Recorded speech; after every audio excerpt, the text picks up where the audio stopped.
नमस्कार, मैं हूं जगविंदर पटियाल।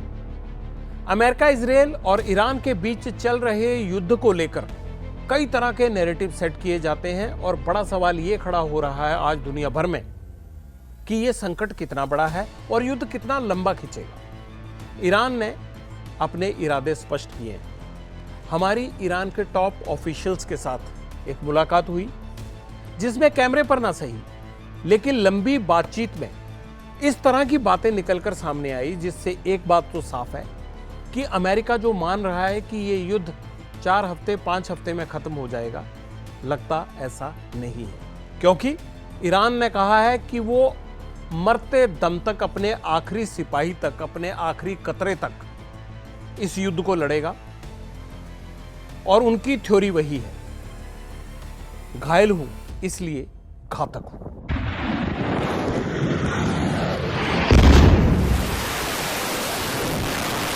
अमेरिका और इजराइल ने ईरान पर अटैक किया। अटैक के बाद यह माना जा रहा था कि यह जंग 1 हफ्ता चलेगी, 2 हफ्ता चलेगी, 3 हफ्ता चलेगी। डोनाल्ड ट्रंप ने कह दिया कि 5 हफ्ते तक चल सकती है। लेकिन अब जैसे जैसे दिन आगे बढ़ रहे हैं ऐसे लग रहा है कि यह जंग बहुत लंबी खिंच जाएगी और यह जंग लंबी खिंचेगी तो इस जंग के कारण पूरी दुनिया पर इसका असर पड़ेगा।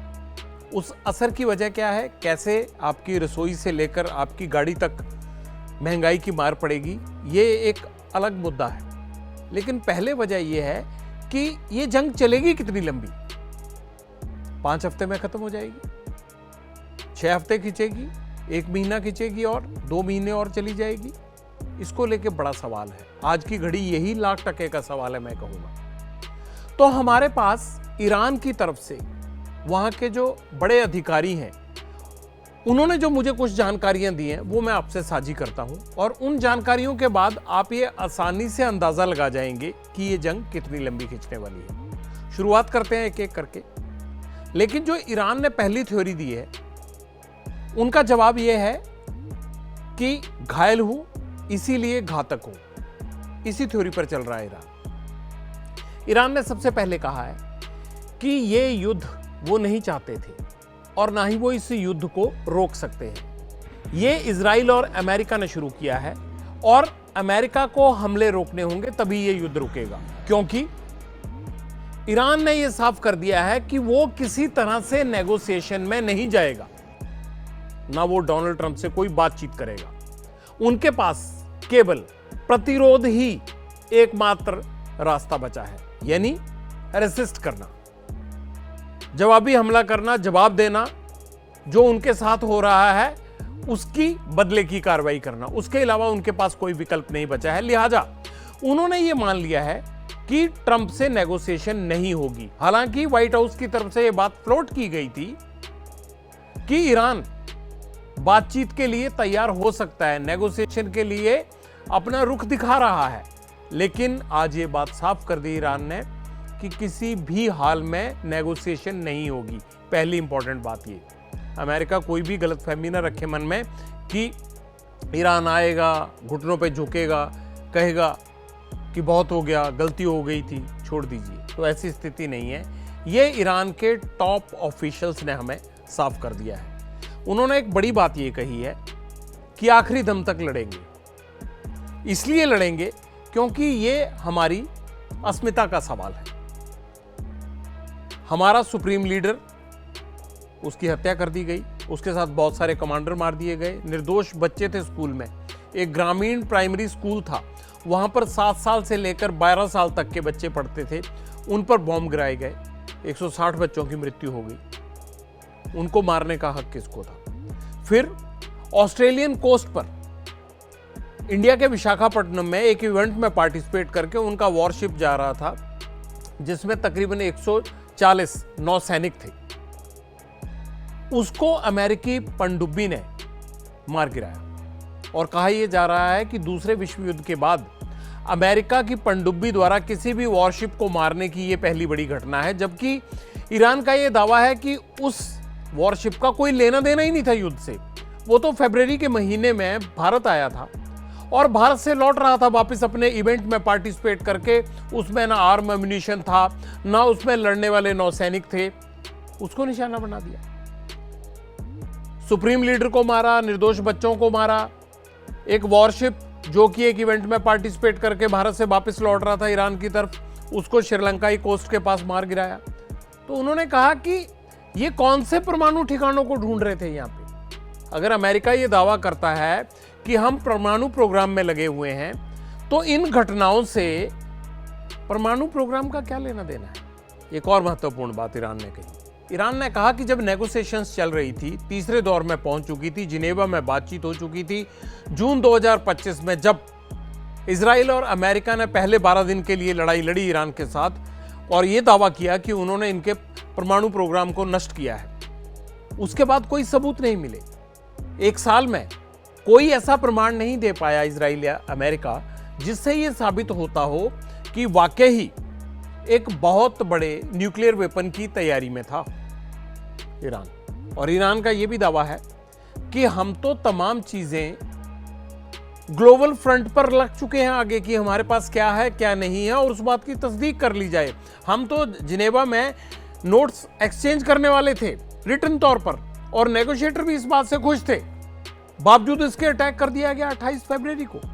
तो अब प्रतिरोध के अलावा क्या विकल्प है हमारे पास। ये महत्वपूर्ण बातें अमेरिका को लेके ईरान के टॉप ऑफिशियल्स ने हमसे कही, यानी इरादा साफ दिख रहा है, जंग ईरान बंद नहीं करने वाला। ईरान खाड़ी देशों पर आरोप लगा रहा है कि उन्होंने विश्वासघात किया। ईरान का यह दावा है कि दुनिया में यह नैरेटिव सेट किया जा रहा है कि ईरान खाड़ी देशों में, जिनमें सऊदी अरब, कुवैत, कतर, यूएई, तमाम लोग शामिल हैं, यह साबित करने की कोशिश की जा रही है कि ईरान इसलिए अटैक कर रहा है इन खाड़ी देशों को ताकि ये वॉशिंगटन में जाएं और अमेरिका और ट्रंप के आगे इस बात को रखें कि भैया सीज फायर कर लो, वरना हमारे मुल्कों को ईरान बर्बाद करके रख देगा। तो ईरान ने कहा है कि यह सरासर गलत है। खाड़ी देशों को वो टारगेट नहीं कर रहे हैं, खाड़ी देशों में जो अमेरिका के 9 बेसिस हैं उनको टारगेट कर रहे हैं। और ईरान ने एक बात और साफ की है, या ये कह लीजिए कि दावा किया। ईरान कह रहा है कि हम इन देशों की सिविल पॉपुलेशन को टारगेट नहीं कर रहे हैं, हमारा कोई मकसद नहीं है। और ऐसा भी नहीं है कि इन खाड़ी देशों को यह पता नहीं था कि अगर अमेरिका ईरान पर अटैक करता है तो उनके इन बेसिस पर हमला नहीं होगा ईरान की तरफ से। यह बात कतई छिपी हुई नहीं थी। ईरान ने यह दावा किया कि जब 2025 में जून के महीने में अटैक हुआ, उसके बाद उन्होंने इन तमाम देशों को यह बात बता दी थी कि आपने सुरक्षा के नाम पर जो अमेरिका के बेसिस के लिए जगह और संसाधन अपने दिए हैं, अगर ईरान पर अमेरिका इजराइल के साथ मिलकर अटैक करता है तो हम आपकी जमीन पर चल रहे इन यूएस बेसिस को खत्म करेंगे, इन पर हमला करेंगे। अगर ईरान ने ऐसा बता दिया था तो फिर जाहिर सी बात है कि अमेरिका को भी ये बात पता लग गई होगी। इन खाड़ी देशों ने ये बात शेयर की होगी अमेरिका के साथ कि अगर ईरान पर आप अटैक करते हो तो ईरान आपके बेसिस पर हमारी जमीन पर जो चल रहे हैं इन पर अटैक करेगा। ईरान का कहना है यूएई में और दुबई में 2 होटलों पर अटैक किया गया। आपको लग रहा होगा कि ये सिविल पॉपुलेशन को टारगेट किया गया। उन्होंने कहा बिल्कुल नहीं किया गया। यहाँ पर उनका दावा यह है कि मोसाद के 2 हेडक्वार्टर्स चल रहे थे, उन होटलों के उस माले को टारगेट किया गया। ईरान को यह लगता है कि उनके पास भी सारी मैपिंग है कि कहां से क्या चीज चल रही है। सऊदी अरब पर यह ईरान का आरोप है कि सऊदी अरब की जमीन से 9 फ्लीट जो यूएस आर्मी की है उसका बेस ही नहीं है वहां पर, बल्कि वहां पर CIA का हेडक्वार्टर भी है। और उन्होंने कहा है कि इसको भी टारगेट किया गया है। ईरानी मिसाइल हर उस अड्डे तक पहुंची है जहां पर अमेरिका या अमेरिकन ट्रूप से जुड़े हुए प्रोग्राम चल रहे थे। कुवैत में यह कहा गया कि कुवैत में 3 F-16 गिराए गए। वो क्या कर रहे थे वहां पर? वो ईरान पर हमला करने के लिए नहीं थे तो किस लिए थे? और ईरान ये दावा कर रहा है कि ऐसा नहीं है कि इन देशों को नहीं पता था, इन देशों को पता था। ईरान की मंशा कतई ये नहीं है कि आप पर हम हमला करेंगे और ये दबाव बनाया जाएगा कि आप जाकर वॉशिंगटन को मजबूर करो कि वो सीज फायर करे। नहीं, उन्होंने कहा है कि जहां भी अमेरिका और इजराइल से जुड़े हुए खाड़ी देशों में बेसिस हैं, जहां भी उनके लोग ऑपरेट कर रहे हैं ईरान के खिलाफ, हम वहां पर जाकर हमला करेंगे, हमारी मिसाइलें वहां तक पहुंचेंगी। जिन भी एयरबेसेस से ड्रोन ऑपरेशन चलाया जा रहा है ईरान के खिलाफ, वहां भी हम हमला करेंगे। और अभी तक जिन जिन एयरपोर्ट्स पर यह किया गया है, जिन जिन एयरफील्ड्स पर यह किया गया है, वहां से ईरान के खिलाफ कुछ ना कुछ कार्रवाई हो रही थी, इसीलिए ये किया गया है, ये दावा किया गया है। तीसरा, जो दुनिया भर के बाकी देश हैं, ईरान ने कहा है कि उनको आज ये तय करने की जरूरत है कि वो इंटरनेशनल लॉ के साथ खड़े हैं या क्रिमिनल एक्ट के साथ खड़े हैं। बात जर्मनी, फ्रांस और ब्रिटेन की हो रही थी कि ये लोग आएंगे इसमें, क्योंकि नेटो में ये तीनों देश शामिल हैं। तो ईरान का ये कहना है कि आज इनको ये तय करना है, आज इनके लिए इम्तिहान की घड़ी है, ये तय करें कि जो युद्ध ईरान पर थोपा गया इजराइल और अमेरिका की तरफ से, क्या ये उस युद्ध में ईरान के खिलाफ उनका साथ देंगे या इंटरनेशनल लॉ की रिस्पेक्ट वैल्यू करते हुए प्रिंसिपली इस वॉर में शामिल नहीं होंगे। यानी ये पासा फेंक दिया है नेटो देशों की तरफ उन्होंने कि आपको क्या करना है, आप तय कीजिए। कल को किसी के साथ भी ये स्थिति आ सकती है। भारत के रवैये को लेकर ईरान के मन में कसक है। ईरान को लगता था कि भारत के जिस तरह से सभ्यता के तौर पर, इंडो इरानियन सभ्यता के तौर पर, या फिर जिस तरह के रिश्ते पिछले एक अरसे से भारत के साथ रहे हैं, भारत ना सिर्फ आयतुल्ला की हत्या को लेकर निंदा प्रस्ताव देगा, बल्कि वो दोनों तरफ से बराबर का रसूख रखता है। यानी भारत की इजराइल से भी अच्छे संबंध हैं और भारत के ईरान से भी अच्छे संबंध हैं। तो भारत के पास एक मौका था कि वो मध्यस्थता करता। अगर भारत ये कर देता तो शायद दुनिया में भारत की गिनती किसी और ही पायदान पर होती, लेकिन ऐसा हो नहीं पाया। एक अच्छा मौका हम कह सकते हैं कि भारत ने यह गवा दिया, या ये लग रहा था भारत को कि शायद उसकी कोशिश ये कामयाब नहीं होगी, लेकिन कोशिश करनी जरूर चाहिए थी। मुझे ये लगता है कि दो अगर दोस्त हों और उनमें झगड़ा हो रहा हो, तो बीच में अगर एक आदमी खड़ा होकर उसमें सुलह सफाई कराने लगे, तो मुझे ये लगता है कि कम से कम नुकसान जो है वो जरूर कम हो जाता है। आज जो हम स्ट्रेट ऑफ हॉर्मुज को बंद होने के बाद ये मान रहे हैं कि जो ऑयल कॉरिडोर है, अगर वो बंद हो जाएगा तो दुनिया में जिस तरह से तमाम चीज़ों में प्राइस राइसिंग होगी, महंगाई बढ़ेगी, तेल महंगा होगा, सब सारी दुनिया पर असर पड़ेगा, तो शायद इस संकट से हम बहुत हद तक बच सकते थे। जो डिजास्टर है उसको हम कम कर सकते थे, लेकिन जो भी कारण रहे होंगे हम वो मौका गवा गए। लेकिन अच्छी बात ये रही कि भारत में जब आयतुल्ला खमेनी की कंडोलेंस मीटिंग रखी गई, तो उसमें भारत के विदेश सचिव पहुंचे, और वो जो पिछले 5 दिन से एक गुस्सा ये बना हुआ था कि भाई आपने हमले और वहाँ के राष्ट्राध्यक्ष सुप्रीम लीडर जो थे उसकी हत्या पर अफसोस तक नहीं जताया, वो एक खटास कुछ कम जरूर हुई। बेशक हम मध्यस्थता का मौका चूक गए, हालांकि मध्यस्थता तो कभी भी करनी हो तो मौका बना रहता है, लेकिन ईरान भी जिस तरह से अडिग हो गया है कि हमें युद्ध में धकेला गया है, अब हम पीछे नहीं हटेंगे, इसको लेकर लग रहा है कि अभी भी वो मौका दोबारा बन सकता है। हो सकता है कि आगे चलकर वो मौका आए और भारत को अगर मध्यस्थता का मौका मिलता है तो भारत को वो कदम जरूर उठाना चाहिए। मुझे लगता है कि इमेज बिल्डिंग के हिसाब से और डिजास्टर को कम करने के लिहाज से इससे बड़ा एफर्ट कोई हो नहीं सकता। 2 न्यूक्लियर रिजीम ने मिलकर ईरान को अटैक किया है, यह भी ईरान का दावा है। यानी उसका यह कहना है कि अमेरिका के साथ साथ न्यूक्लियर पावर इजराइल के पास भी है। इजराइल के पास उन्होंने कहा कि 200 से ज्यादा न्यूक्लियर वेपन है, यह दावा किया है ईरान ने। आप सोचिए कि ईरान इतने बड़े हमले के बाद भी उन तमाम चीजों को गिनवा रहा है जिन चीजों की हम ये कह सकते हैं कि रैकी या इंटेलिजेंस उसने पहले से जुटाई हुई है, और यह भी दावा कर रहा है कि इतने बड़े लीडरशिप क्राइसिस के बावजूद वो पीछे नहीं हटने वाला। आखिरकार इसके पीछे क्या वजह हो सकती है? दुनिया तो ये मान रही थी कि अमेरिका और इजराइल मिलके आए हैं, ये तो नेस्तनाबूद कर देंगे 4-6 दिन में, 5 दिन में जो है वो ईरान की जो है वो जीभ बाहर निकल आएगी। लेकिन ऐसा तो हुआ नहीं। और आज जो मेरी बात हुई है उसके बाद मुझे ये लग रहा है कि ईरान ये नौबत भी नहीं आने देना चाहता। उनके एक अधिकारी का कहना था कि हमारे देश में इस अटैक के बाद नेशनलिज्म बहुत हावी हो गया है।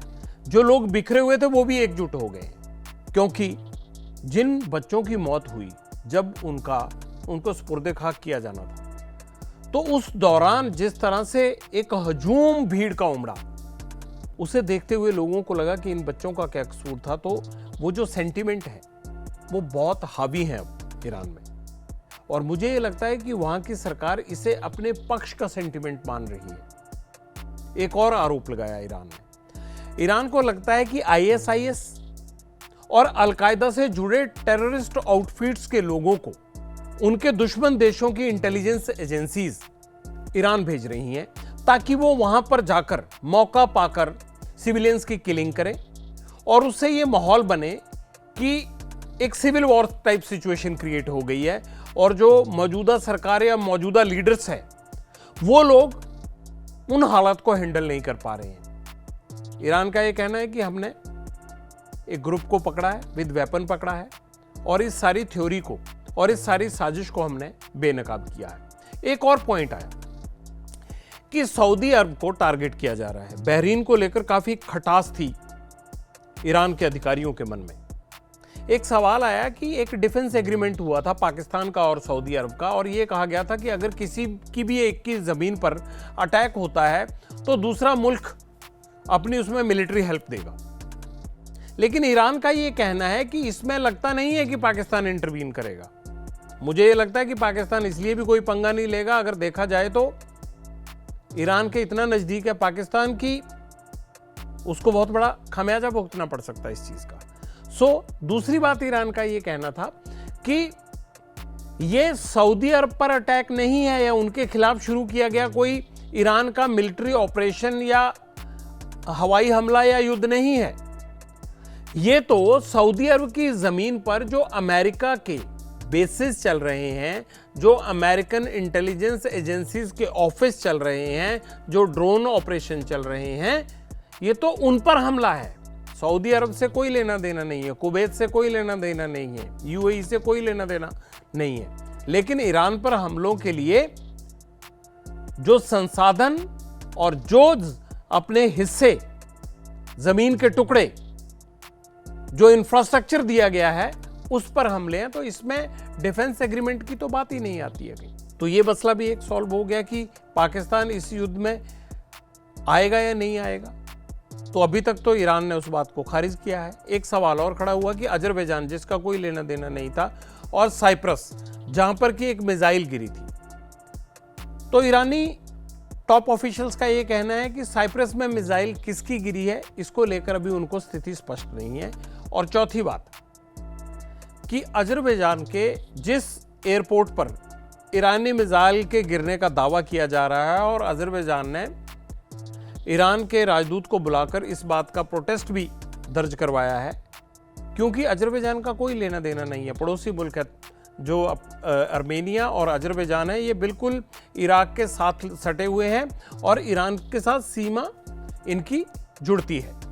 तो इन देशों का कोई लेना देना नहीं है। वहां पर भी 2 सिविलियंस इंजर्ड हुए हैं। तो क्या अजरबैजान इस मामले को यहीं रोक देगा और ईरान को कहेगा कि आपने हमारे यहाँ जो भी है, गलती से मिसाइल गिरी या गलती से जो भी हमला हुआ है, या इसमें शिरकत करेगा? हालांकि अजरबैजान अब तक आयतुल्लाह का हिमायती ही माना जाता रहा है, क्योंकि उनके रूट्स वहां से बताए जाते हैं। कुल मिलाकर ईरान में इजराइल और अमेरिका के हमले के बाद जो स्थितियां बनी हैं, उससे इस जंग का असर पूरी दुनिया पर पड़ता दिखाई दे रहा है। और अब बड़ा सवाल और आखिरी सवाल ये रह गया कि भाई, क्या ये वर्ल्ड वॉर का रूप धारण करेगी? 3rd विश्व युद्ध होगा ये? और इसमें सबसे बड़ी नजर लगी हुई है 2 बड़े प्लेयर्स पर। वो प्लेयर्स कौन से? रूस और चीन। रूस यूक्रेन में उलझा हुआ है 4 साल से, यूक्रेन के साथ युद्ध लड़ रहा है। और दूसरी बात है कि चीन अपनी नजर ताइवान पर जरूर रखता है, लेकिन वो दुनिया में बाजार के रास्ते से घुसता है। तो क्या चीन खुलकर ओपनली ईरान की सपोर्ट करेगा?